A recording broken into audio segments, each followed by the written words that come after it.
The fluorescent lights above my hospital bed buzzed with an intensity that matched the machines surrounding me, each beep a reminder that I was alive despite everything my mother had done to convince the world otherwise. Dr. Martinez stood at the foot of my bed, her face a mixture of professional concern and barely contained fury as she held my medical chart like evidence in a courtroom. Before we jump back in, tell us where you're tuning in from, and if this story touches you, make sure you're subscribed because tomorrow I've saved something extra special for you. Miss Chen, she said, her voice steady but her knuckles white as she gripped the clipboard, we need to discuss what brought you here today. I tried to speak, but my throat felt raw from the breathing tube they'd removed just hours earlier.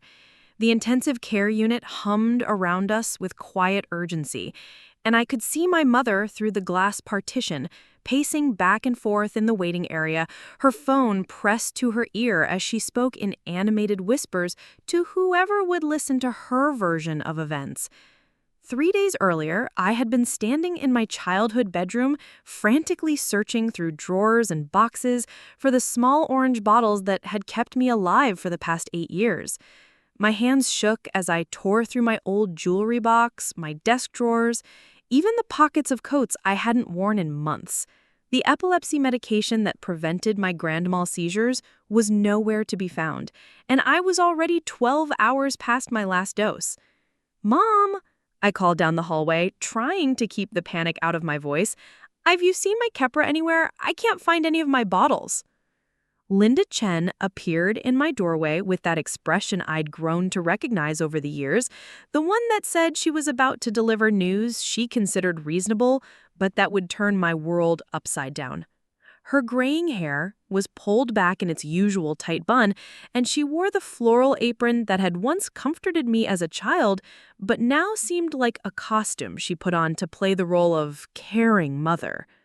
"Oh, those pills," she said, with a wave of her hand that was far too casual for something that controlled my brain chemistry.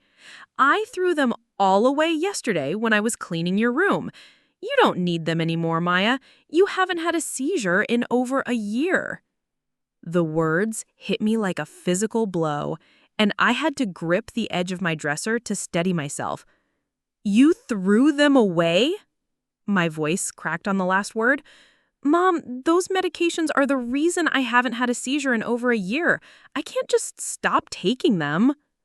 She crossed her arms and gave me that look, the one that said I was being difficult again. The same look she'd given me when I was 7 years old and insisted that the flashing lights at the school carnival were making me feel sick moments before I collapsed in front of half my classmates.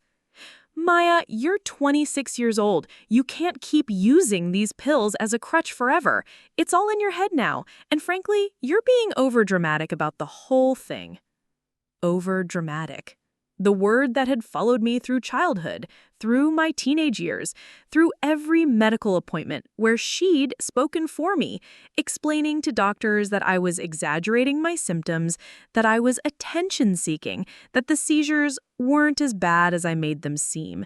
Even after my official diagnosis at 18, when I finally had the courage to see a neurologist without her interference, she'd continued to minimize my condition to anyone who would listen. "Mom, please," I said, my voice taking on a pleading quality that I hated. "I need to call Dr. Peterson and get a refill immediately. Missing doses can be dangerous. It can cause breakthrough seizures, and they could be worse than the ones I had before I was medicated." Linda rolled her eyes and turned away from me. "You're reading too much on the internet, Maya. Your grandmother had seizures, and she never took a single pill for them. She just learned to control herself, learned to calm down when she felt one coming on. That's what you need to do instead of depending on chemicals."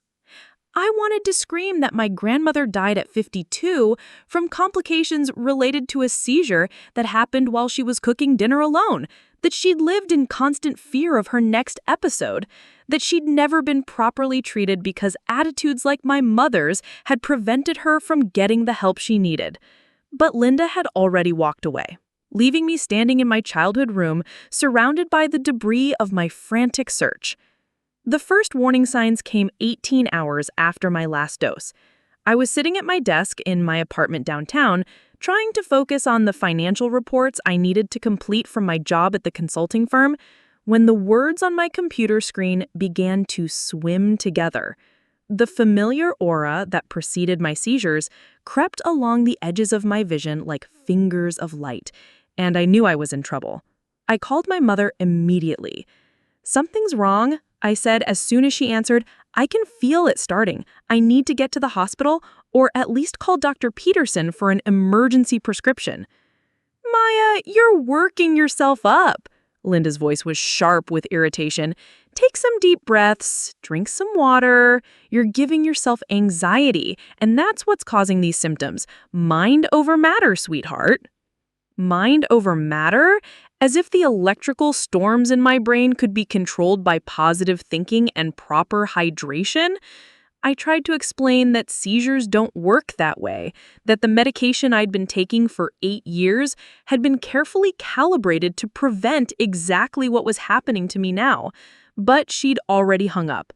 By that evening, I was experiencing partial seizures every couple of hours. My left hand would start to tremble uncontrollably. Then the trembling would spread up my arm while my vision tunneled and sounds became muffled and distant. Each episode lasted only a few minutes, but they were getting more frequent and more intense. I called 3 different pharmacies, but without a prescription, no one could help me. Dr. Peterson's office was closed for the weekend, and the on-call service said they couldn't authorize refills for controlled substances without seeing me in person. I spent that night on my couch, afraid to go to sleep because I'd read that breakthrough seizures often happened during sleep when your brain was most vulnerable. Every few hours, I'd call my mother, begging her to drive me to the emergency room or at least to acknowledge that what I was experiencing was real and dangerous. "You're catastrophizing," she said during our 2 a.m. phone call, her voice groggy but still managing to convey her annoyance. "Emergency rooms are for real emergencies, Maya.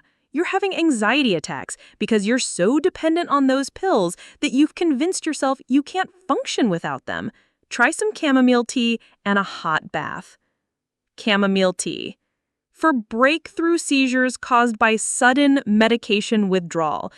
The absurdity of it would have been funny if I wasn't so terrified. The next day was Sunday, and I'd now gone almost 48 hours without my medication. The partial seizures were coming every hour or two, and I was starting to lose time between them. I would find myself standing in my kitchen with no memory of how I'd gotten there, or I'd discovered that I'd typed nonsensical strings of letters into documents I'd been working on during gaps in my consciousness that I couldn't account for. I called my mother again, and this time I didn't try to hide the desperation in my voice. "Mom, please, something is really wrong. I think I'm going to have a grand mal seizure. I need help." Linda's sigh was audible through the phone. "Maya, you're scaring yourself with all this medical drama. You know what your problem is?"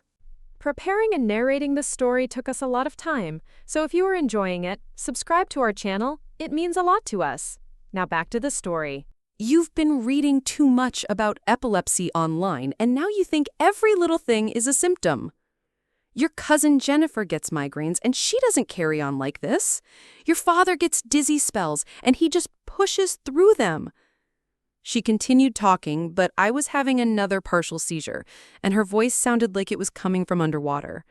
When my consciousness fully returned, she was still talking about how I needed to stop being so dependent on medications, how her generation had dealt with health problems without running to doctors for every little thing, how I was letting my condition define me instead of taking control of my life.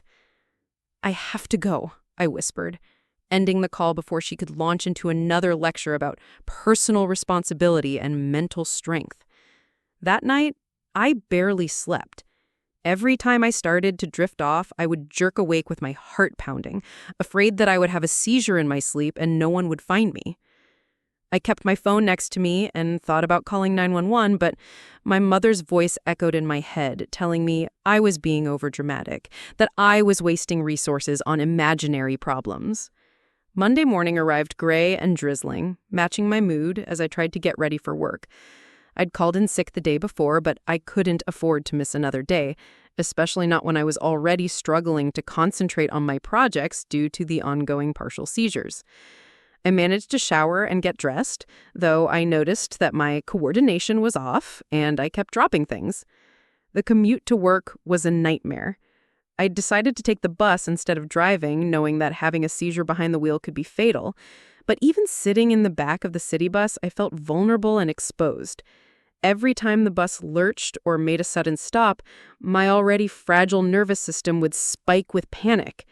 I made it through the morning by sheer force of will, though I had to excuse myself from a client meeting when I felt a partial seizure coming on. I locked myself in a bathroom stall and waited for it to pass, my whole body trembling as the electrical storm moved through my brain. When it was over, I splashed cold water on my face and tried to convince myself that I could make it through the rest of the day. That's when I made the mistake of calling my mother one more time. "Mom, I had another seizure at work," I said as soon as she answered. "I'm scared. I think I need to go to the emergency room." The silence on the other end of the line stretched for so long that I thought she might have hung up. When she finally spoke, her voice was cold and clipped. "Maya Elizabeth Chen, I am tired of this manipulation. You're not having seizures, you're having panic attacks because you've worked yourself up into a state of hysteria over some pills that you probably didn't even need in the first place." "That's not true," I said, but my voice sounded weak even to my own ears. Dr. Peterson diagnosed me 8 years ago. The EEGs showed clear seizure activity. The medication has been controlling them perfectly until now. Dr. Peterson told you what you wanted to hear because that's what doctors do now. They hand out diagnoses and prescriptions to anyone who comes in with vague complaints.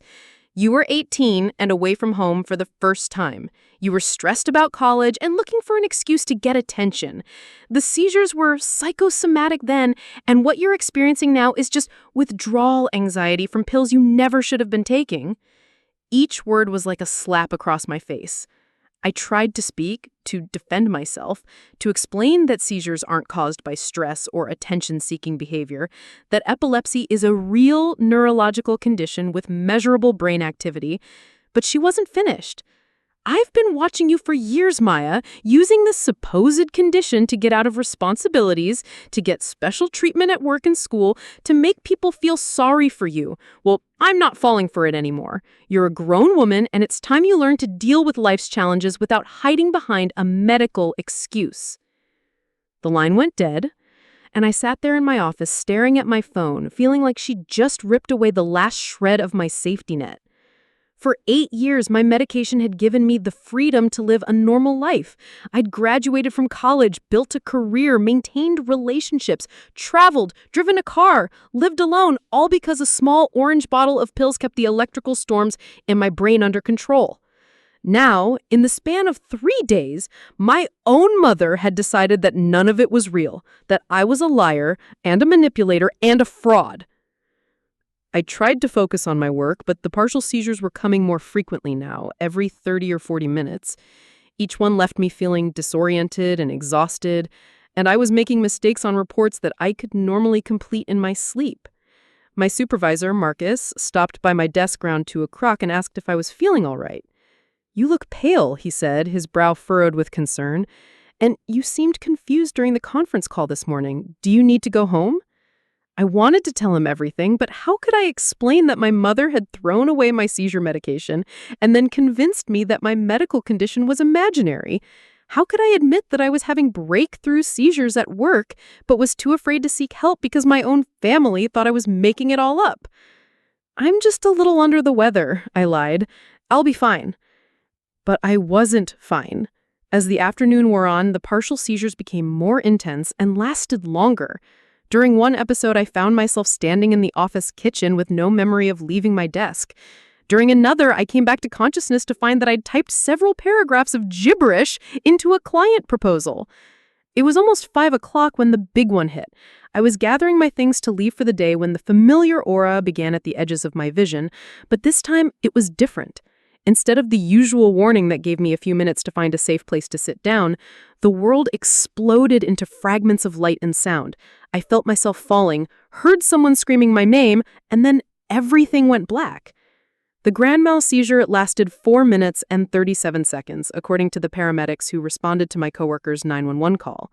When I finally regained consciousness, I was lying on the floor of my office, surrounded by concerned faces and medical equipment. My tongue was bleeding where I had bitten it, my muscles ached from the violent convulsions, and I was so disoriented that I couldn't remember where I was or what had happened. "Maya, can you hear me?" The paramedic's voice seemed to come from very far away. "You've had a seizure. We're going to take you to the hospital." I tried to speak, to tell them about my medication, about what my mother had done, but my throat was raw and my thoughts were still scattered. All I could manage was a weak nod as they loaded me onto a stretcher. The ambulance ride was a blur of sirens and worried voices. I drifted in and out of consciousness, vaguely aware that the paramedics were asking me questions about my medical history, about medications I was taking, about whether this had happened before. I tried to answer, but the words came out slurred and confused. At the emergency room, everything happened very quickly. Nurses hooked me up to monitors, drew blood, started an IV. A doctor came in and shined lights in my eyes, tested my reflexes, asked me to follow his finger with my gaze. Through all of it, I kept trying to explain about my medication, about why I hadn't taken it for 3 days, but my thoughts were still scattered from the seizure. "We're going to admit you to the ICU for observation," the emergency room doctor told me. "Your blood work shows no therapeutic levels of anti-seizure medication, which explains why you had such a severe episode. We need to get you stabilized and figure out why you stopped taking your prescribed medication." That's when my mother arrived. I could hear her voice in the hallway before I saw her, speaking to the nurses in that tone she used when she wanted people to know she was the reasonable adult in the room dealing with an unreasonable situation. When she finally came into my cubicle, her face was set in lines of long-suffering patience. "Maya, sweetheart," she said, reaching for my hand in a gesture that looked loving but felt cold. "You've really scared everyone this time. The paramedic said you had a seizure at work, in front of all your colleagues. How embarrassing for you." Embarrassing. Not terrifying. Not dangerous. Not a medical emergency that could have killed me. Embarrassing. "Mom," I croaked, my voice still hoarse from the breathing tube. "I tried to tell you. I tried to call you for help." Linda looked around the ICU bay as if she was assessing whether anyone was listening, then leaned closer to me. "Maya, I need you to be honest with these doctors. Tell them that you stopped taking your medication on your own because you wanted to see if you really needed it. Don't make up stories about me throwing away pills or not letting you get help. These people need to know the truth so they can treat you properly." The truth. She wanted me to tell the truth, but only her version of it, the version where I was an irresponsible adult who had stopped taking life-saving medication on a whim, rather than a daughter whose mother had systematically undermined her medical care for years. "But that's not what happened," I whispered. "You threw away my medication. You said I didn't need it. You said I was being overdramatic when I told you I was having breakthrough seizures." Linda's expression hardened. "Maya, you're confused right now because of the seizure. You're not thinking clearly. I would never throw away medication that you actually needed. You must have misplaced it and then convinced yourself that I was somehow responsible." She turned to address the nurse who had been quietly checking my monitors during our conversation. She's always been prone to dramatic interpretations of events, especially when she's stressed or sick. Sometimes she remembers things differently than they actually happened. The nurse looked between us with a neutral expression that didn't reveal what she was thinking, but I caught something in her eyes, a flicker of concern that wasn't entirely medical. She made a note on my chart and left the cubicle, and I had the distinct feeling that she was documenting more than just my vital signs. Over the next few hours, as I was transferred to the intensive care unit and settled into a room with monitors and machines that would track every aspect of my recovery, my mother never left my side. To anyone watching, she looked like a devoted parent, maintaining a bedside vigil. She brought me ice chips when my throat was sore, adjusted my blankets when I shivered, spoke to the medical staff with appropriate concern and gratitude. But underneath her performance, I could sense her tension. Every time a doctor or nurse asked me direct questions about my medication history, she would interject with clarifications about my tendency to dramatize situations or my confusion following the seizure. She painted a picture of a young woman who was irresponsible with her health care, who had stopped taking important medication without consulting her doctor, who was now trying to blame others for her own poor choices. "She's been struggling with anxiety lately," Linda told Dr. Martinez during one of her evening rounds. "I think she convinced herself that missing a few doses of her medication was more dangerous than it actually was, and then worked herself up into a panic that triggered the seizure." Dr. Martinez listened to this explanation with a polite but skeptical expression. She was a woman in her 40s with kind eyes and graying hair pulled back in a practical ponytail, and something about her demeanor suggested that she'd heard similar stories before and wasn't entirely convinced by them. "Mrs. Chen," she said carefully, "seizures don't typically work that way. Maya's blood work shows no detectable levels of her anti-seizure medication, which suggests she hasn't taken any doses for at least 3 to 4 days. For someone with her history, that level of sudden withdrawal could absolutely cause breakthrough seizures, including the type of grand mal episode she experienced at work." My mother's smile became strained. "Well, like I said, she stopped taking them on her own. I've been encouraging her to be more responsible about her health care, but you know how young people are. They think they know better than their parents." "Actually," Dr. Martinez said, glancing at me with a questioning look, "I'd like to hear Maya's version of what happened. Maya, can you tell me why you stopped taking your Keppra?" This was my chance to tell the truth, to explain what had really happened, to make someone in authority understand that I hadn't chosen to stop my medication. But as I opened my mouth to speak, Linda's hand closed around mine in what looked like a comforting gesture but felt like a warning. I started, then stopped, looking at my mother's face. The expression there was one I'd seen countless times growing up. The look that said I needed to be very careful about what I said next if I wanted to avoid consequences later. "Take your time, sweetheart," she said softly.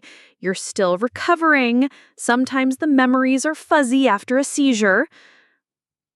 Dr. Martinez was watching this interaction with growing interest, and I could see her making mental notes about the dynamic between me and my mother. Something in her professional experience was setting off alarm bells, and she was starting to ask the kinds of questions that made Linda shift uncomfortably in her chair. "Maya, I need you to be honest with these doctors. Tell them that you stopped taking your medication on your own because you wanted to see if you really needed it. Don't make up stories about me throwing away pills or not letting you get help. These people need to know the truth so they can treat you properly." The truth. She wanted me to tell the truth, but only her version of it, the version where I was an irresponsible adult who had stopped taking life-saving medication on a whim rather than a daughter whose mother had systematically undermined her medical care for years. "But that's not what happened," I whispered. "You threw away my medication. You said I didn't need it. You said I was being overdramatic when I told you I was having breakthrough seizures." Linda's expression hardened. "Maya, you're confused right now because of the seizure. You're not thinking clearly. I would never throw away medication that you actually needed. You must have misplaced it and then convinced yourself that I was somehow responsible." Martinez was no longer looking at my mother. Her attention was entirely focused on me, and her expression had shifted from professional concern to something much more serious. "Maya," she said, her voice very calm and very careful, "I want you to think about this very clearly. Are you telling me that your mother disposed of your prescribed anti-seizure medication without your consent and then discouraged you from seeking medical help when you began experiencing withdrawal symptoms? Yes, I said, and saying it out loud made it real in a way that it hadn't been before. She said I was being overdramatic. She said it was all in my head. She said I was using my condition to manipulate people and get attention. Linda stood up abruptly, her chair scraping against the floor. This is ridiculous. She's obviously confused and upset. Dr. Martinez, surely you can see that she's not thinking clearly right now. The seizure has affected her judgment. But Dr. Martinez was already moving toward the door. Mrs. Chen, I think it would be best if you stepped out for a moment while I finish my examination. Maya needs to rest, and I have some additional questions that would be better discussed privately. I'm not leaving my daughter, Linda said firmly. She needs her family with her right now, not strangers filling her head with ideas about what might have happened. Mrs. Chen? Dr. Martinez's voice carried a note of authority that brooked no argument. I'm going to have to insist. This is a medical examination, and Maya has the right to speak privately with her physician. For a moment, I thought my mother was going to refuse, was going to plant herself in that chair and force a confrontation that would prove once and for all who really held the power in our relationship. But something in Dr. Martinez's expression must have convinced her that this was not a battle she could win, at least not here, not now.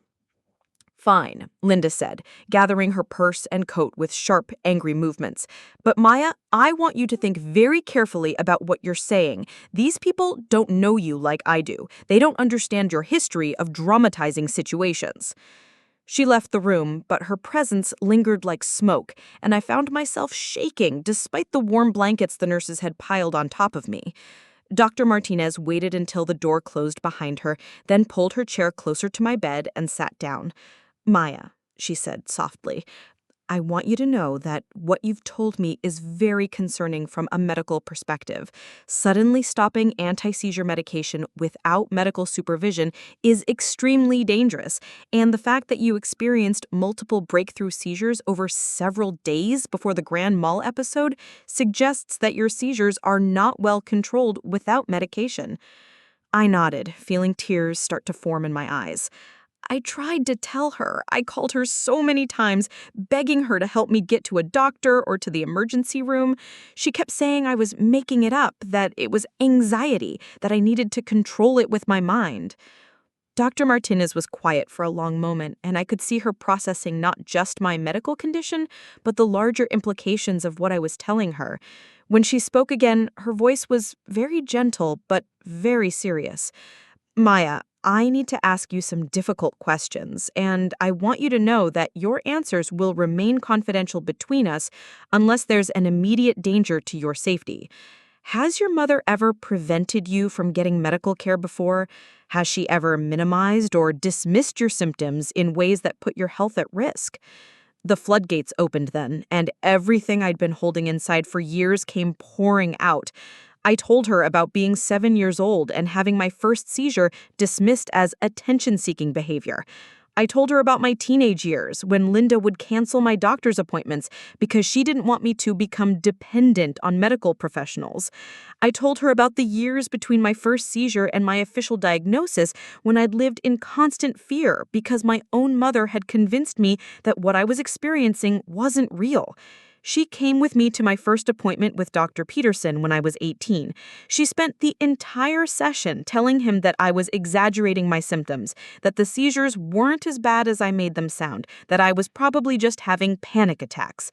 If Dr. Peterson hadn't insisted on doing an EEG and hadn't seen the clear seizure activity on the test, I might never have gotten diagnosed properly. Dr. Martinez was taking notes as I spoke, her expression growing more troubled with each detail I shared. When I finished, she set down her pen and looked at me with a mixture of compassion and professional concern.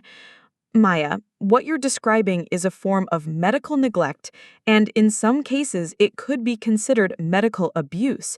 Your mother has repeatedly interfered with your access to necessary medical care, and her actions in disposing of your medication and discouraging you from seeking help during a medical emergency put your life in serious danger. The words hung in the air between us, and I felt a strange mixture of relief and terror. Relief because someone in authority was finally acknowledging that what had happened to me was wrong, that my mother's behavior wasn't normal parental concern, but something much darker. Terror because I was starting to understand that this conversation was going to have consequences that would extend far beyond my hospital stay. "What happens now?" I asked, my voice barely above a whisper. Dr. Martinez looked at me carefully, as if she was weighing her words. "Maya, I'm required by law to report suspected cases of abuse or neglect to the appropriate authorities, especially when they involve vulnerable adults or situations where someone's life has been put in danger." The machines around my bed continued their steady beeping, but everything else in the room seemed to go very quiet. I stared at Dr. Martinez, trying to process what she was telling me. "You're going to call the police?" I asked. "I'm going to call Adult Protective Services. They'll investigate the situation and determine what steps need to be taken to ensure your safety and your access to appropriate medical care. Depending on what they find, there may be other agencies involved as well." I thought about my mother sitting in the waiting room, probably calling my father and my siblings to tell her version of what was happening, to prepare them for whatever story she would need to tell to explain why her daughter had accused her of medical neglect.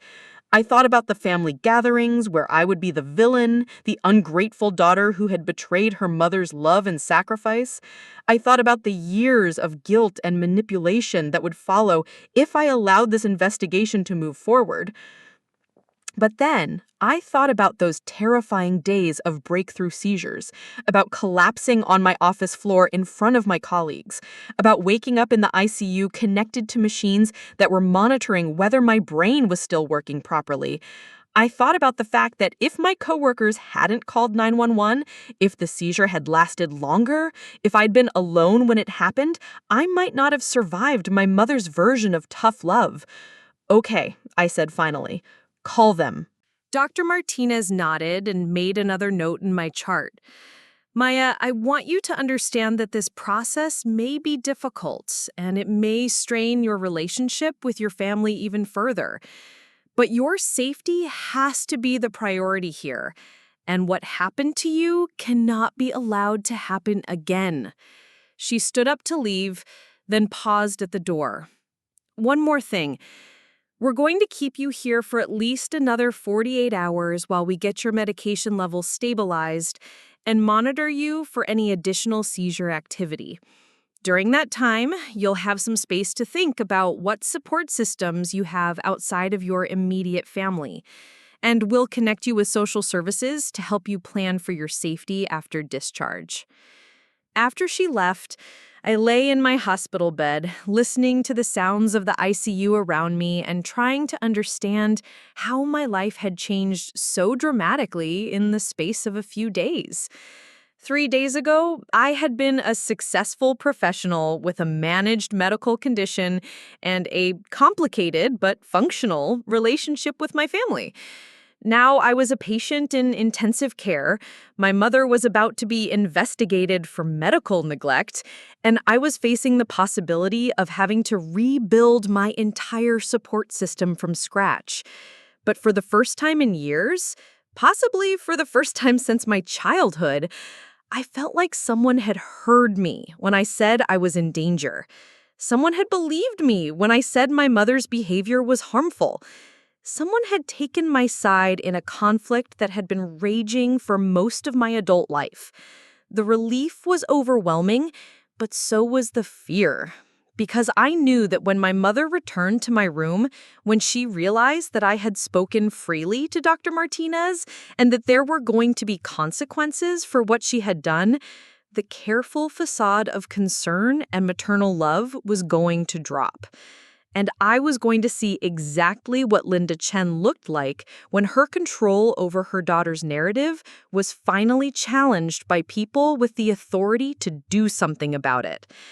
As if summoned by my thoughts, I heard her voice in the hallway, speaking in sharp, angry tones to someone I couldn't see. The conversation was too quiet for me to make out words, but the tone was unmistakable. She was no longer playing the role of the worried mother. She was fighting back. And I was about to find out just how far she was willing to go to maintain her version of the truth. The conversation in the hallway grew louder, and I could make out fragments of my mother's voice cutting through the usual hospital sounds. She was speaking to someone with authority, her tone shifting between wounded indignation and barely contained fury. The words confused and manipulative drifted through the partially closed door, along with phrases like family dynamics and attention-seeking behavior. I closed my eyes and tried to prepare myself for what was coming. In all my years of dealing with Linda's controlling behavior, I had never directly challenged her narrative in front of medical professionals. I had never contradicted her version of events or accused her of deliberately harming me. The unspoken rules of our family had always been clear. Linda's interpretation of reality was the only acceptable one, and questioning it was a betrayal that would result in swift and devastating retaliation.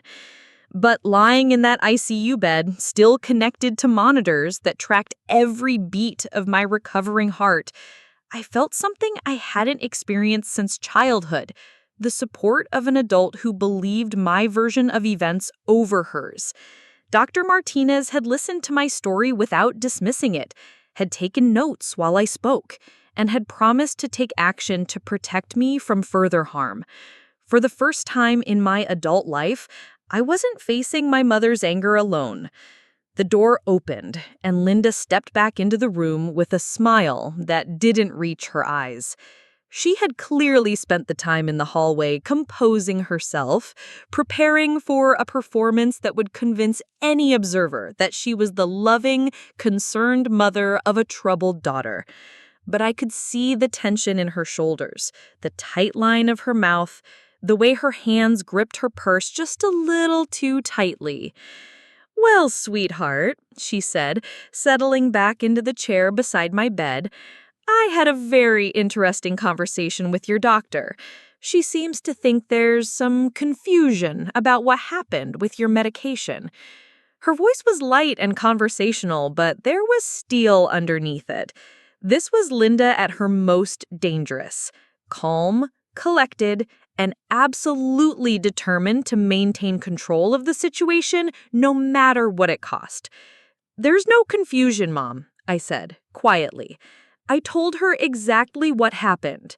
Linda's smile became strained. "Maya, honey, you're still recovering from a very serious medical episode. Sometimes after seizures, people's memories can be unreliable. The doctor explained that to me. She said it's completely normal for patients to remember events differently than they actually occurred."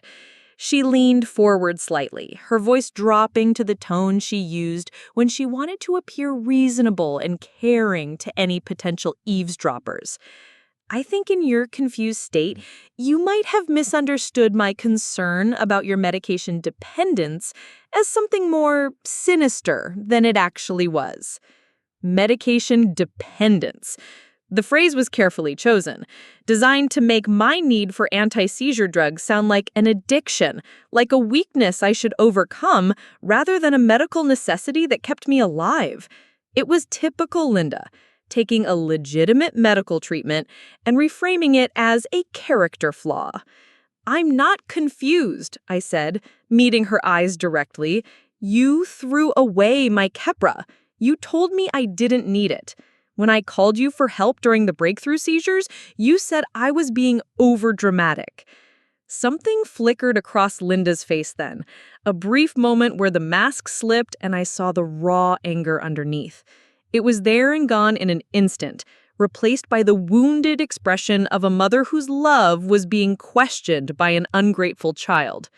"Maya, that's simply not what happened," she said, her voice taking on a note of hurt confusion. "I would never endanger your own daughter's health. The idea that you would accuse me of something so horrible, it breaks my heart."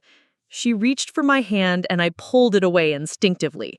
The movement was small, but it spoke volumes. Linda's eyes narrowed almost imperceptibly, and I realized that my refusal to accept her physical comfort was being cataloged as another sign of my supposed mental instability. Sweetheart, you're clearly very upset and confused right now. I think this whole experience has been traumatic for you, and you're looking for someone to blame for what happened. It's natural to want to find a reason, to make sense of why you had such a severe seizure. The psychology was masterful. With just a few sentences, she had reframed my accusation as a symptom of trauma rather than a statement of fact, positioned herself as the victim of my confused thinking, and implied that my need to blame someone was evidence of my inability to take responsibility for my own health. But blaming me won't help you get better, Linda said, reaching into her purse and pulling out a small notebook. I've been keeping track of your medication schedule for weeks, Maya. Look here. I have records of every dose you were supposed to take, every doctor's appointment you missed, every time you seemed confused about your prescription instructions. My blood ran cold as I looked at the notebook pages. She had indeed been tracking my medication, but not in the way she was implying. The entries weren't reminders to help me stay compliant with my treatment. They were evidence she was building to support her narrative that I was irresponsible with my own care. See this entry from 2 weeks ago? She said, pointing to a line that read, Maya seemed confused about evening dose timing, had to remind her twice. And this one from last month, found pill on kitchen counter. Maya claimed she forgot to take it but seemed evasive about the timing. None of these incidents had happened the way she was describing them. The confusion about evening dose timing had been me asking her whether I should take my medication before or after dinner to avoid the mild nausea that sometimes occurred. The pill on the kitchen counter had been a vitamin supplement, not my seizure medication, and I had never been evasive about anything related to my treatment.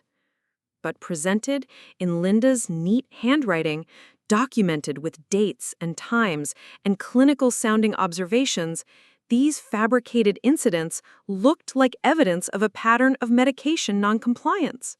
She had been building a case against me for weeks, possibly months, preparing for exactly this moment when my version of events would conflict with hers.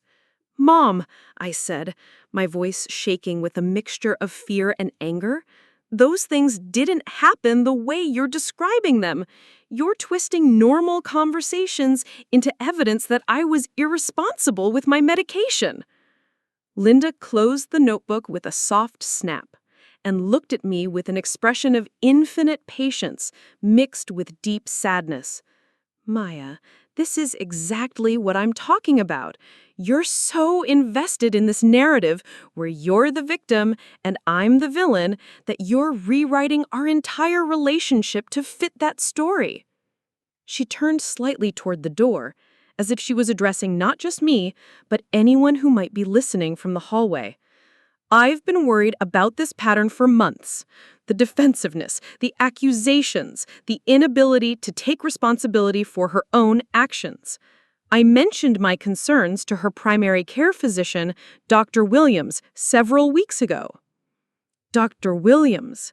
My stomach dropped as I realized she had been laying groundwork for this confrontation far longer than I had imagined. She had gone to my primary care doctor, the one who managed my general health but didn't specialize in epilepsy, and planted seeds of doubt about my mental state and my compliance with treatment. "What did you tell Dr. Williams?" I asked, though I was afraid to hear the answer. Linda's expression became even more concerned, more maternal. "I told her that I was worried about you, sweetheart, that you seemed to be having more anxiety lately, that you were fixated on your medical condition in ways that seemed unhealthy, that you were becoming paranoid about people trying to control your treatment." Paranoid, another carefully chosen word designed to make my legitimate concerns about her interference sound like symptoms of mental illness.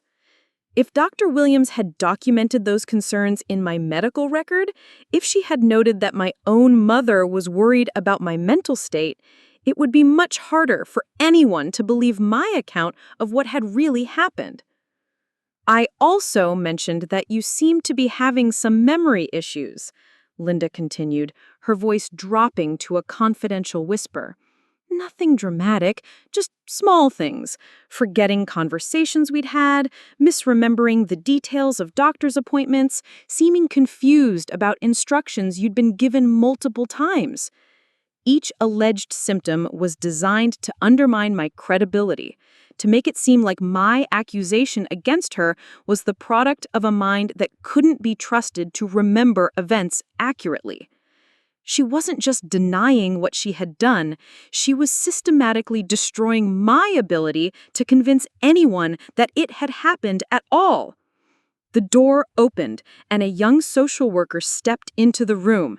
She was a woman in her early 30s with kind eyes and a professional manner that suggested she had dealt with complicated family situations before. She introduced herself as Sarah Martinez, and I wondered if she was related to Dr. Martinez, or if the similarity in names was just a coincidence. I'm here to speak with both of you about the concerns that have been raised regarding Maya's medical care, Sarah said, settling into a chair across from my bed. Dr. Martinez has briefed me on the situation, but I'd like to hear from both of you about what happened over the past few days. Linda immediately straightened in her chair, her posture becoming more formal and authoritative. Ms. Martinez, I'm so glad you're here. I'm very concerned about my daughter's mental state right now. She's making some very serious accusations that simply aren't based in reality. Sarah nodded politely, but didn't commit to agreeing with Linda's assessment. Can you tell me about Maya's medication management over the past week? Of course, Linda said, pulling out her notebook again. I've been keeping detailed records because I was worried about Maya's compliance with her treatment regimen. As you can see here, there have been multiple incidents where she seemed confused about her medication schedule or forgot to take prescribed doses. She handed the notebook to Sarah, who examined it with a neutral expression. These are very detailed records, Ms. Chen. How long have you been tracking Maya's medication compliance? About 3 months, Linda replied smoothly, ever since I noticed that she seemed to be having more anxiety and confusion around her medical care. I was planning to share these observations with her neurologist at her next appointment. Sarah turned to me. Maya, can you tell me your understanding of what happened with your medication over the past few days? This was my chance to tell the truth again, but I could feel Linda's eyes boring into me, could sense her evaluating every word I spoke for signs of the confusion and paranoia that she had been documenting. The weight of her prepared narrative pressed down on me like a physical force. My mother threw away all of my seizure medication, I said, my voice steadier than I expected it to be. She told me I didn't need it anymore, that my condition was psychological, that I was being overdramatic about my symptoms. When I started having breakthrough seizures and begged her to help me get medical care, she refused and said I was manipulating the situation. Sarah made notes as I spoke, her expression remaining carefully neutral. Can you tell me more about the breakthrough seizures? When did they start, and how long did they continue before the grand mal episode? I described the 3 days of partial seizures, the growing frequency and intensity, my desperate phone calls to Linda begging her for help. As I spoke, I could see Sarah processing not just the medical details, but the family dynamics that had prevented me from getting help sooner. Maya, Sarah said when I finished, why didn't you go to the emergency room on your own when you realized you were having breakthrough seizures? The question hit at the heart of the psychological manipulation I had endured for years. How could I explain that my mother had so thoroughly convinced me that my medical concerns were exaggerated that I had begun to doubt my own perceptions of danger? How could I make someone understand that years of being told you're overdramatic can make you afraid to seek help even when you're truly in crisis? She convinced me that I was overreacting, I said quietly. She said I was having anxiety attacks, not seizures. She said emergency rooms were for real emergencies and that I was wasting resources on imaginary problems.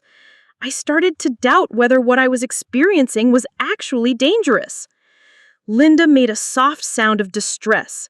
Miss Martinez, this is exactly what I've been worried about. Maya has developed this pattern of blaming others for her own medical decisions. She chose not to seek appropriate care, and now she's trying to make me responsible for that choice. But I did seek care, I protested. I called her repeatedly, begging for help. I told her I was scared, that I thought I was going to have a grand mal seizure. She told me to take a hot bath and drink chamomile tea. Maya, Linda said in a voice filled with patient sorrow, you're remembering our conversations through the lens of your current trauma. Yes, I suggested some relaxation techniques when you called me in a state of anxiety, but I never prevented you from seeking medical care. You're an adult woman with your own health insurance and your own transportation. If you had truly believed you were in medical danger, nothing was stopping you from going to the hospital. The logic was flawless and devastating. Presented that way, my failure to seek emergency care despite experiencing dangerous symptoms looked like evidence that I hadn't really believed I was in serious danger, which supported Linda's claim that my current accusations were the product of post-seizure confusion and misplaced blame. Sarah was taking detailed notes throughout this exchange, and I could see her trying to parse the conflicting narratives. On one side was a concerned mother with detailed documentation and a consistent story about her daughter's declining mental state and poor medical compliance. On the other side was a patient recovering from a serious seizure, making accusations that could be explained by post-ictal confusion and psychological trauma. Mrs. Chen, Sarah said, can you walk me through what happened to Maya's medication? She states that you disposed of it, but you seem to be saying that she mismanaged it herself. Linda took a deep breath, as if she was preparing to share something painful but necessary. Miss Martinez, I'm going to be completely honest with you, even though it's difficult for me to admit this about my own daughter. She paused, letting the weight of her reluctant confessions settle in the room. Maya has been struggling with what I believe is a form of medication anxiety. She becomes obsessed with her pill bottles, counts them constantly, hides them in different places around the house, sometimes takes extra doses when she's feeling stressed. My mouth fell open in shock.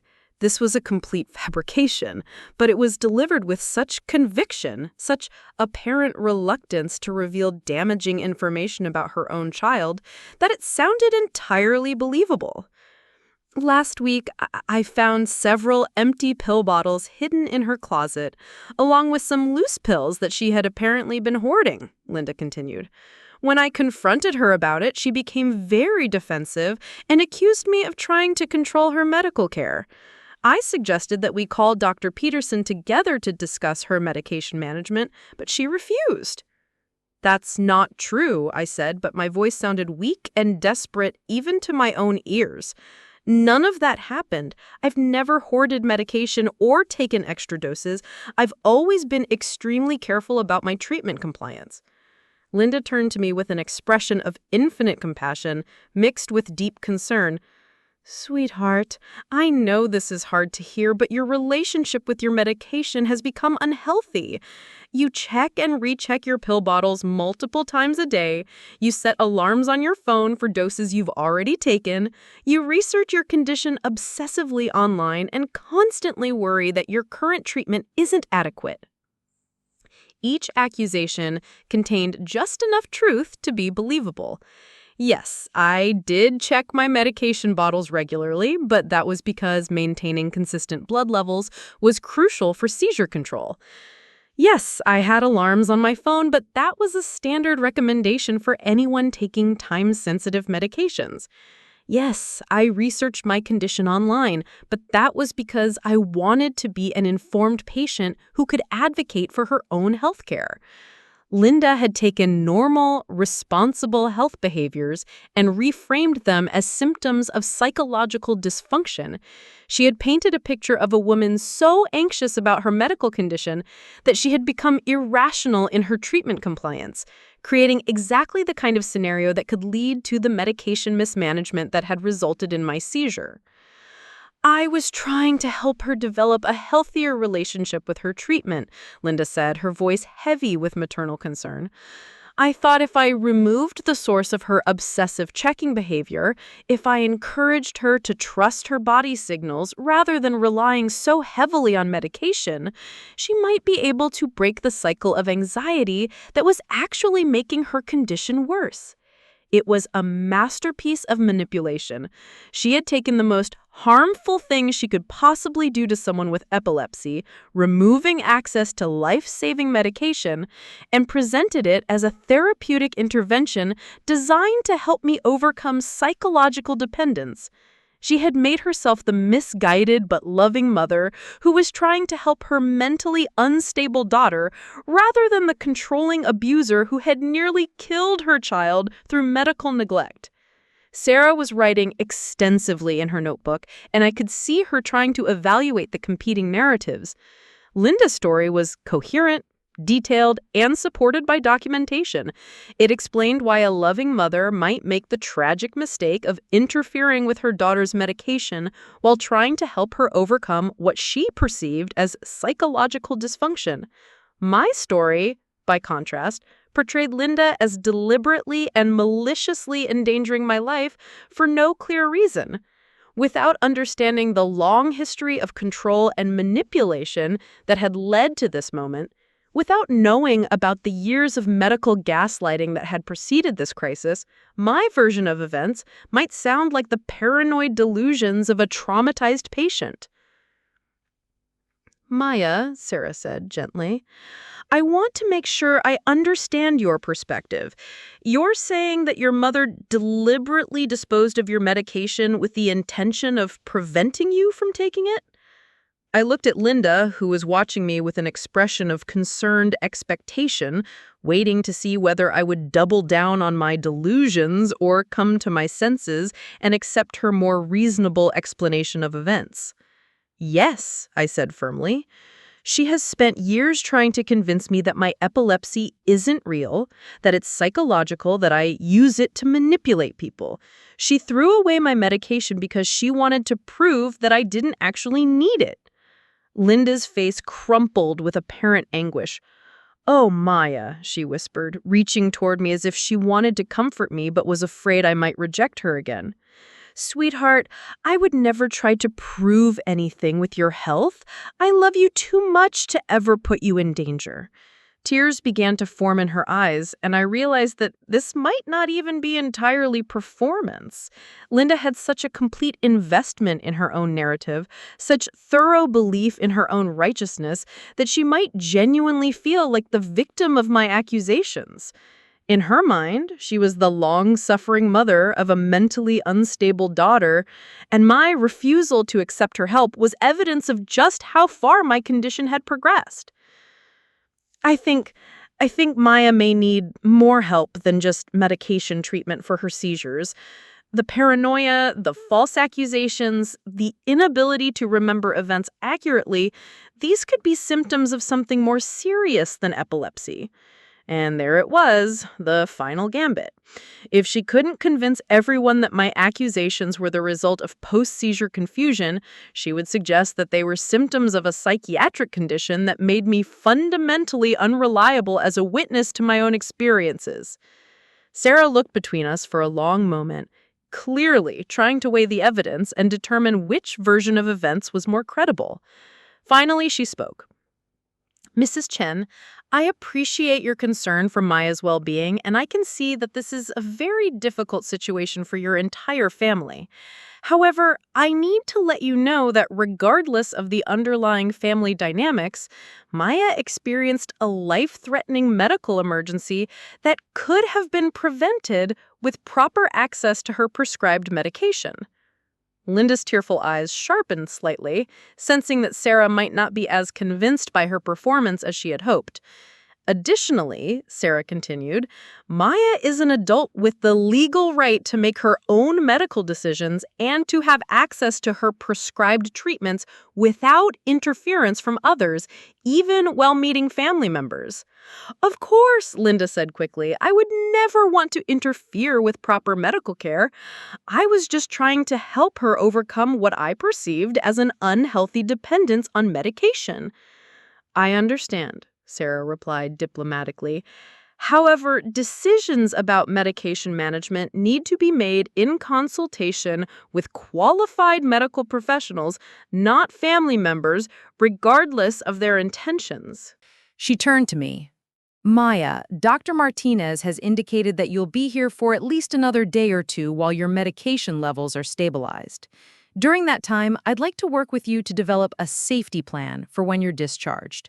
This will include ensuring that you have unimpeded access to your medications and that you have support systems in place that won't interfere with your medical care. A safety plan. The words hung in the air, and I could see Linda processing their implications. Sarah wasn't just investigating the immediate incident, she was treating this as an ongoing safety issue that required intervention to prevent future occurrences. What exactly does a safety plan entail? Linda asked, her voice carefully controlled. Well, Sarah said, it typically involves identifying potential risks to the client's well-being and putting safeguards in place to minimize those risks. In Maya's case, that would mean ensuring she has a secure place to store her medications, identifying healthcare advocates who support her treatment compliance, and potentially limiting contact with individuals who might interfere with her medical care. The phrase limiting contact landed like a bomb in the small ICU room. Linda's facade of concerned motherhood began to crack as she realized that her attempt to control the narrative had backfired. Instead of convincing the authorities that I was mentally unstable and needed her oversight, she had inadvertently provided evidence that she was a threat to my medical safety. Miss Martinez, Linda said, her voice taking on a harder edge, I hope you're not suggesting that I should be separated from my own daughter during a medical crisis. Maya needs her family's support right now, not interference from strangers who don't understand our relationship. Mrs. Chen, Sarah replied calmly, no one is suggesting that loving family members should be separated from patients. However, if family dynamics are contributing to medical noncompliance or preventing access to necessary treatment, then yes, some boundaries may need to be established for the patient's safety. I watched this exchange with a growing sense of unreality. For years, Linda had wielded her maternal authority like a weapon, using love and concern as justifications for controlling every aspect of my medical care. Now, for the first time, someone with official authority was pushing back against that control, suggesting that her interference might be harmful rather than helpful. Linda stood up abruptly, her chair scraping against the floor. I think I need to speak with someone in charge here. This conversation has gotten completely out of hand, and I'm being treated like some kind of criminal when all I've ever done is try to help my daughter. You're welcome to speak with Dr. Martinez or the hospital administrator, Sarah said evenly. However, I should let you know that Dr. Martinez has already filed a report with Adult Protective Services, and there will be a formal investigation into the circumstances that led to Maya's medical emergency. The color drained from Linda's face. A formal investigation? Yes, Sarah confirmed. When a vulnerable adult experiences a preventable medical crisis due to interference with prescribed treatment, we're required to investigate to ensure it doesn't happen again. Linda looked at me then, and for a moment, her mask dropped completely. The expression on her face was one of pure rage, the kind of fury that comes when someone who has always held absolute power suddenly finds their authority challenged by forces beyond their control. "Maya," she said, her voice vibrating with barely contained anger, "I hope you understand what you've done. I hope you realize the damage you've caused to this family with your accusations." She gathered her purse and coat with sharp, jerky movements. "When you come to your senses, when the confusion from your seizure clears up, and you remember how things really happened, you'll have to live with the consequences of the lies you've told today." "Mrs. Chen," Sarah said firmly, "I'm going to have to ask you to leave now. Maya needs to rest, and this conversation has become counterproductive to her recovery." Linda paused at the door, turning back to look at me one more time. "Your father is going to be devastated when he hears about this, Maya. Your sisters, your brothers, they're all going to want to know why you would make up such horrible stories about the mother who has sacrificed everything for your well-being." The threat was clear. If I continued with my accusations, I would face the wrath of the entire family. Linda would tell them her version of events, paint me as the ungrateful daughter who had betrayed her loving mother's trust, and I would find myself isolated from everyone I had ever cared about. But as I watched her leave, as the door closed behind her and the tension in the room finally began to dissipate, I realized that I felt something I hadn't experienced in years. Relief. For the first time since childhood, I had told the truth about what Linda had done to me, and instead of being dismissed or gaslit or made to feel crazy, I had been believed. Sarah settled back into her chair and looked at me with an expression of professional sympathy mixed with determination.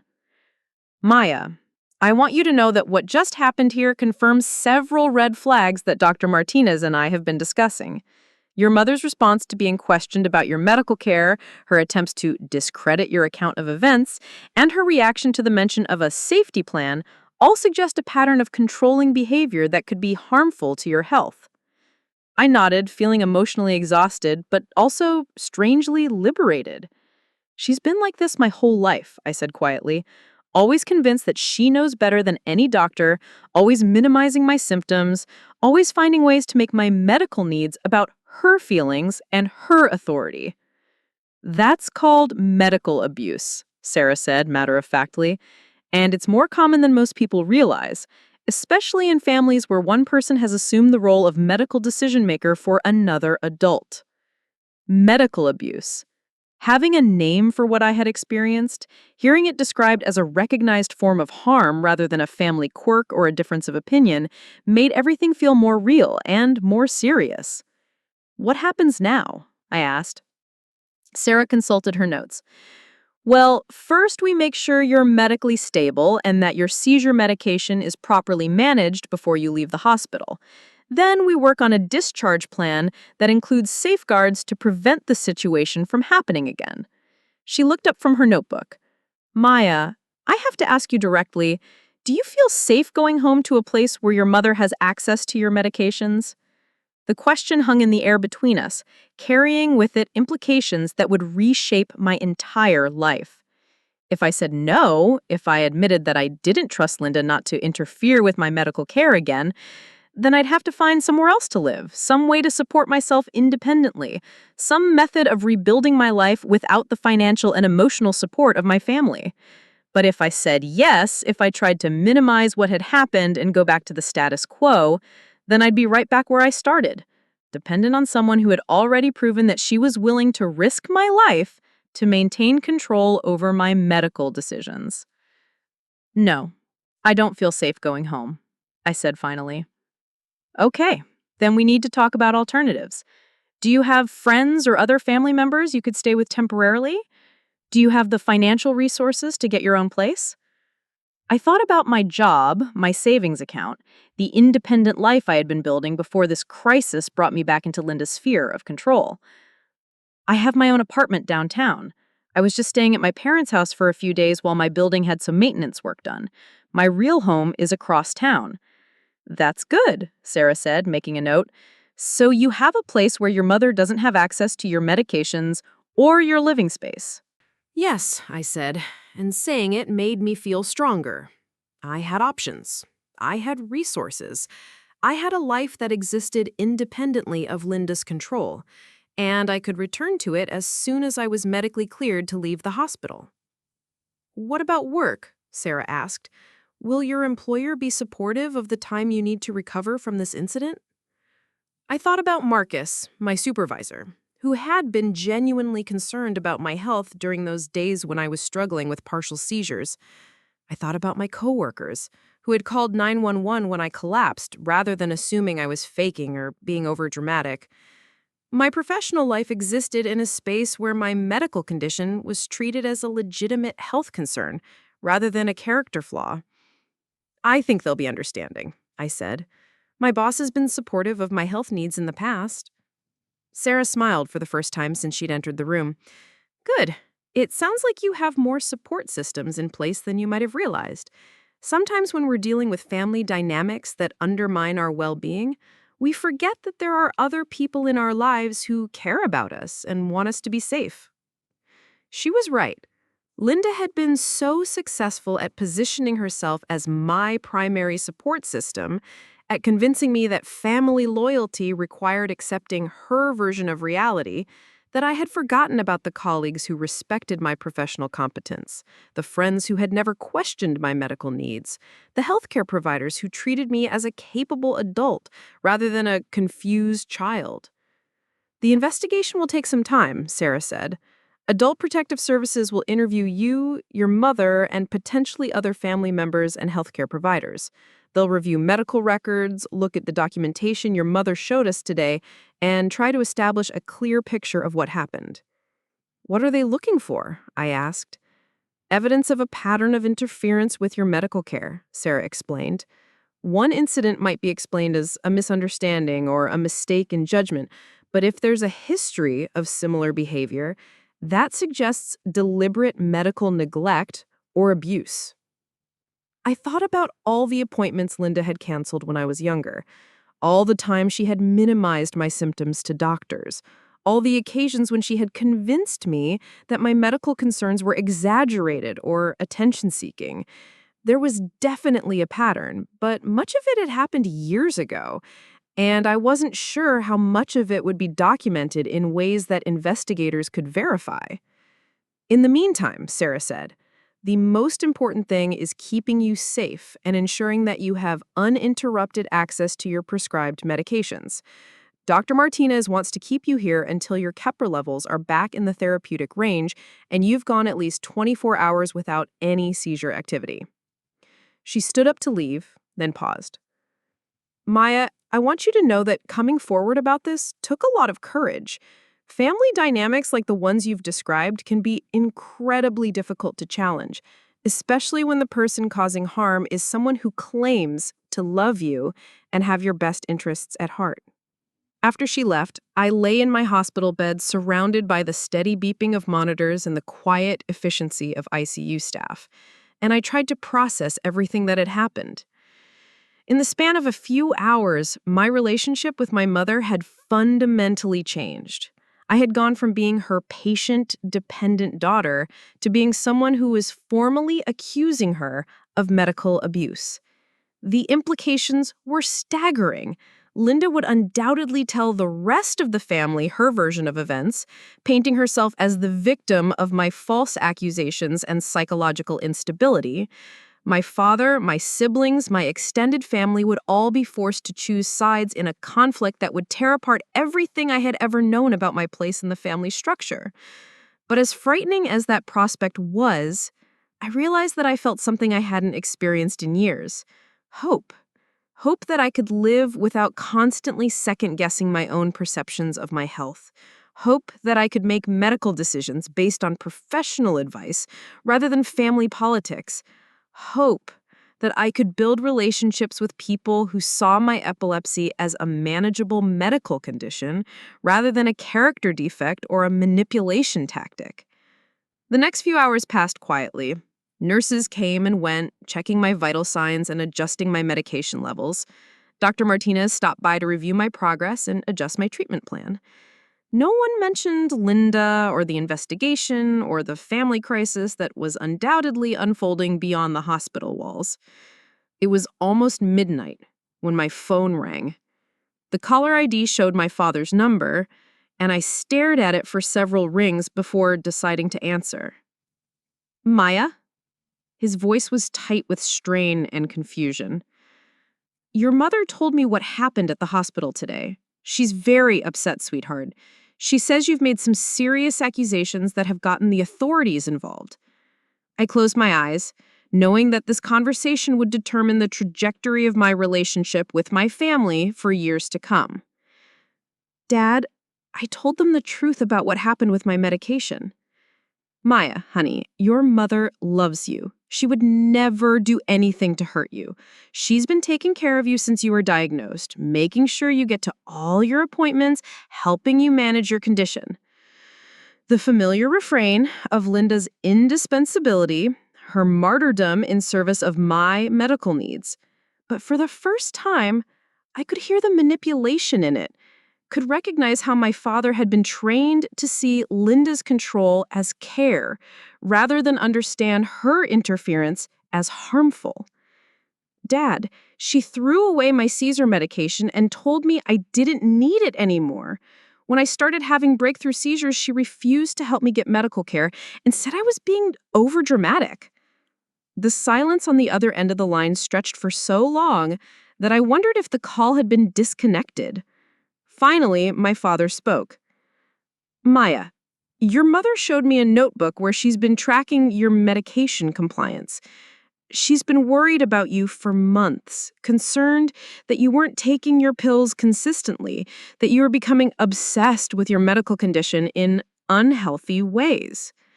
So, Linda had already shown him the fabricated documentation, had already begun the process of rewriting history to support her narrative. By the time the investigators interviewed my family members, they would all have been thoroughly briefed on Linda's version of events and convinced that I was the unreliable narrator in this story.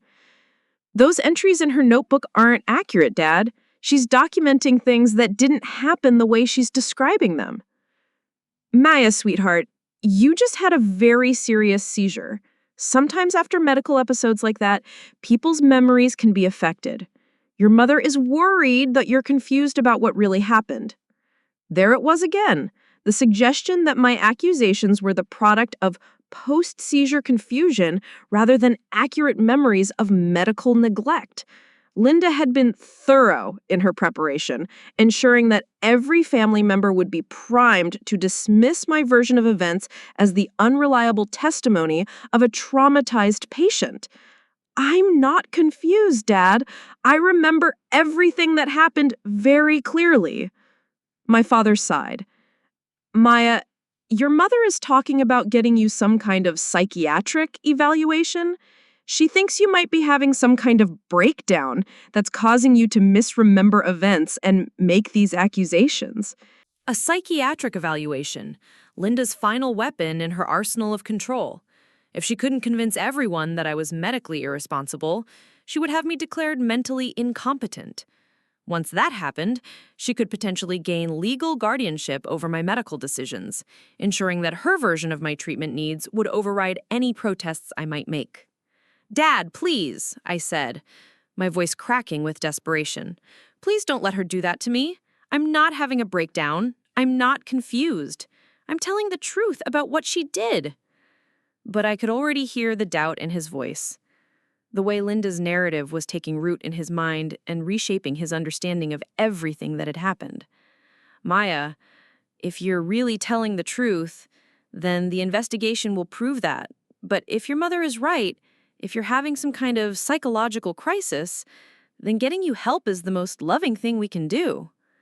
The conversation ended with my father promising to visit me the next day, but I could tell that his primary purpose would be to assess my mental state rather than to offer support.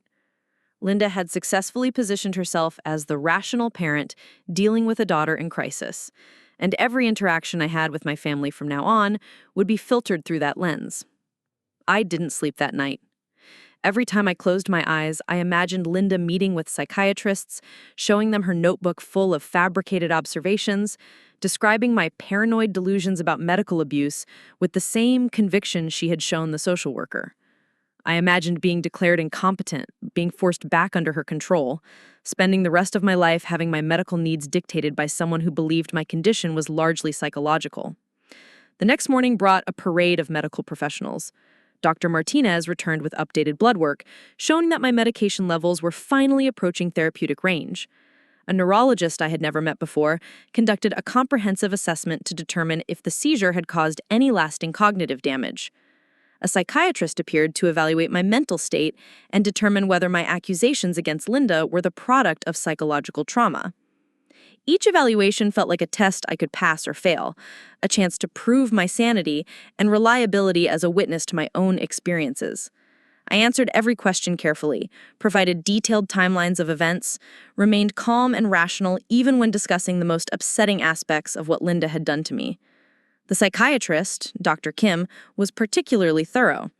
She asked about my relationship with my mother, my history of medical compliance, my understanding of my own condition, and my emotional state during the crisis. When I finished describing the 3 days of breakthrough seizures and Linda's dismissive responses to my pleas for help, Dr. Kim set down her pen and looked at me seriously. Maya, based on my evaluation, I see no evidence of psychiatric impairment that would affect your ability to accurately recall recent events or make rational decisions about your medical care. Your account of what happened is consistent, detailed, and emotionally appropriate to the situation you're describing. The relief was overwhelming. So you don't think I'm having some kind of breakdown? Dr. Kim shook her head. What I think is that you've been the victim of a form of psychological abuse that's designed to make you question your own perceptions and memories. The pattern you're describing, where your mother systematically undermines your medical autonomy while positioning herself as your primary caregiver, is unfortunately not uncommon in families dealing with chronic medical conditions. She continued, the fact that she's now suggesting you need psychiatric evaluation after you've disclosed her interference with your medical care is actually consistent with what we see in cases of medical abuse. Abusers often respond to disclosure by questioning the victim's mental competency. Dr. Kim's assessment went into my medical record as an official determination that I was mentally competent and that my accusation should be taken seriously. When Linda arrived later that morning with my father in tow, ready to present their case for psychiatric intervention, they were met instead with a treatment team that had already concluded I was a reliable witness to medical abuse. The confrontation that followed was unlike anything I had ever experienced. Linda, faced with medical professionals who refused to accept her narrative about my mental instability, dropped all pretense of maternal concern and revealed the controlling rage that had been simmering beneath the surface. This is absolutely ridiculous, she snapped at Dr. Martinez when informed that the psychiatric evaluation had cleared me of any cognitive impairment. Maya has been mentally unstable for months. I have documentation of erratic behavior, medication noncompliance, and paranoid accusations. Dr. Martinez remained calm in the face of Linda's fury. Mrs. Chen, Dr. Kim's evaluation found no evidence of mental illness or impairment. Maya's account of recent events is consistent with the medical evidence and timeline of her seizure activity. Then your psychiatrist is incompetent, Linda shot back, abandoning any attempt to appear reasonable. I know my own daughter. I know when she's having psychological problems, and I know when she's lying to avoid taking responsibility for her own actions. My father stood behind Linda, looking increasingly uncomfortable as her mask of concerned motherhood completely dissolved. This was Linda at her most naked and brutal, a woman whose absolute need to control my daughter's narrative had been thwarted by medical professionals who refused to be manipulated. Furthermore, Dr. Martinez continued, the Adult Protective Services investigation has uncovered some concerning patterns in Maya's medical history. There are documented instances going back several years where you canceled her neurology appointments, disputed her medication needs, and minimized her symptoms to healthcare providers. Linda's face went white. That's impossible. I've always been supportive of Maya's medical care. Actually, Mrs. Chen, medical records don't lie. There are notes from Dr. Peterson dating back 5 years expressing concern about family interference with Maya's treatment. There are canceled appointments that you initiated without Maya's consent. There are instances where you accompanied Maya to appointments and contradicted her symptom reports. The evidence was overwhelming. While Linda had been building her case against me with fabricated notebook entries and false claims about my mental state, the investigators had been building a case against her with actual medical records that documented years of interference with my healthcare. Additionally, Dr. Martinez continued, we've spoken with Maya's employer, who reports that she has only been responsible and professional in managing her medical condition at work. Her supervisor indicates that she has never missed medication doses or shown signs of the noncompliance you've described. My father finally spoke up. Linda, what is she talking about? You told me Maya was having problems at work because of her condition. Linda turned on him with fury. Robert, you don't understand the situation. Maya has been manipulating everyone, playing the victim, making me look like the villain, when all I've ever done is try to help her. But my father was beginning to see through her performance, beginning to understand that the woman he had trusted to manage our daughter's healthcare might have been systematically undermining it instead. Mrs. Chen. Martinez said firmly, I'm going to have to ask you to leave. Your presence is clearly distressing to Maya and it's interfering with her recovery. Linda drew herself up to her full height, her face twisted with rage and wounded pride. Fine, but Maya, when you realize what you've done, when you understand how you've destroyed this family with your lies, don't come crying to me for forgiveness. She stormed out, leaving my father standing alone at the foot of my bed, looking confused and heartbroken. For several minutes, he said nothing, just stared at the floor as if trying to process everything he had heard. Finally, he looked up at me with tears in his eyes.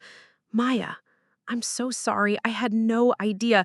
Your mother told me you were having psychological problems, that you weren't taking care of yourself properly. I trusted her judgment because she seemed to know so much about your condition. The apology meant everything to me. My father had been manipulated just as thoroughly as I had been, convinced that Linda's interference was actually care, that her control was actually protection. Dad, she's been doing this my whole life, I said quietly, convincing everyone that my medical needs weren't real, that I was exaggerating or attention-seeking. She convinced me too for a long time. He nodded slowly. The investigation? What will happen? Dr. Martinez answered. Adult Protective Services will complete their review and determine whether criminal charges are warranted. At minimum, there will likely be a protective order preventing Mrs. Chen from interfering with Maya's medical care in the future. Over the following weeks, as I recovered in my own apartment and returned to work, the full scope of Linda's deception became clear. The investigation revealed that she had been systematically undermining my medical care for years, not just through direct interference, but through a campaign of misinformation designed to convince healthcare providers that I was an unreliable patient.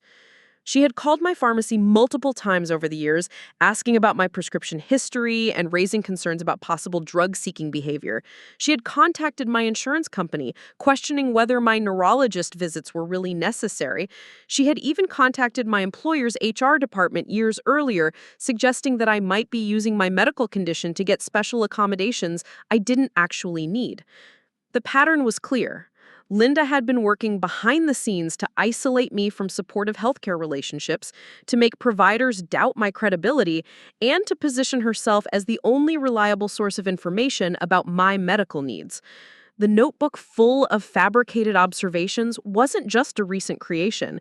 It was part of a long-term strategy to document my supposed incompetence while concealing her own interference. The criminal charges, when they came, were serious: endangering the welfare of a vulnerable adult, interference with medical treatment, and reckless endangerment. She fought them vigorously, hiring lawyers and presenting herself as the victim of a vindictive daughter's false accusations. But the medical evidence was too strong, the pattern of abuse too well documented for her version of events to prevail. She was ultimately convicted on all charges and sentenced to community service and mandatory counseling. More importantly, the court issued a permanent restraining order preventing her from having any contact with my healthcare providers or access to my medical information. For the first time in my adult life, my medical care was truly my own. The family fallout was as devastating as Linda had predicted. My siblings, fed years of her narrative about my psychological problems and attention-seeking behavior, struggled to accept that their mother was capable of the systematic abuse the courts had documented. Some of them sided with Linda completely, viewing me as the ungrateful daughter who had destroyed the family with false accusations. Others tried to remain neutral but found it impossible to navigate relationships with both Linda and me. My father, to his credit, stood by me once he understood what had really been happening. He divorced Linda within a year of her conviction, finally recognizing that her need to control had extended far beyond our mother-daughter relationship and had infected every aspect of their marriage as well. The most difficult part of recovery wasn't the medical aspect. My seizures were easily controlled once I had consistent access to medication and supportive healthcare providers. The hardest part was learning to trust my own perceptions again, to believe that my medical needs were legitimate without requiring external validation, to make healthcare decisions based on my own assessment of my symptoms rather than anticipating how others might react to them. Dr. Peterson, my neurologist, was instrumental in this process. During one of my follow-up appointments, about 6 months after the hospital incident, she said something that crystallized everything I had been struggling to understand. Maya, one of the most insidious things about medical abuse is how it makes victims doubt their own bodies, she explained. When someone systematically undermines your ability to trust your symptoms and your need for treatment, it can take years to rebuild that confidence. She was right. Even now, years later, I sometimes catch myself minimizing symptoms or hesitating to call for help when I need it. The voice in my head that sounds suspiciously like Linda still whispers that I'm being overdramatic, that I'm seeking attention, that I should be able to control my condition through willpower alone. But I've learned to recognize that voice for what it is, the internalized criticism of someone who is more invested in being right than in keeping me alive. And I've surrounded myself with healthcare providers, friends, and colleagues who treat my medical needs as legitimate concerns rather than character flaws. I still work at the same consulting firm where my epilepsy is viewed as simply one aspect of who I am, rather than a defining limitation. I've built relationships with people who have never questioned my need for medication or suggested that my seizures are psychological. I've created a life where my medical condition is managed professionally and matter-of-factly, without drama or manipulation or family politics. Linda and I haven't spoken in 3 years. I hear updates about her occasionally through family members who maintain contact with both of us, but I've learned that some relationships are too toxic to preserve, even when they involve people we're supposed to love unconditionally. The seizure that brought me to the ICU that day was the last grand mal episode I've experienced.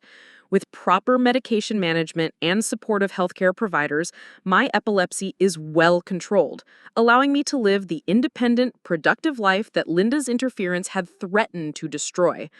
Sometimes I wonder what would have happened if my coworkers hadn't called 911, if Dr. Martinez hadn't recognized the signs of medical abuse, if Sarah from social services hadn't taken my accusations seriously. I might still be living under Linda's control, still doubting my own perceptions, still vulnerable to her version of care that prioritized her need for authority over my need for effective treatment. But that's not what happened. Instead, I found my voice, told my truth, and discovered that there were people in the world who would believe me and fight for my right to safe, appropriate medical care. The girl who had been told she was overdramatic for 26 years finally learned that advocating for your own health isn't selfish or attention-seeking, it's survival. And that lesson, learned in an ICU bed while hooked up to machines that monitored my recovering brain, has shaped every medical decision I've made since then.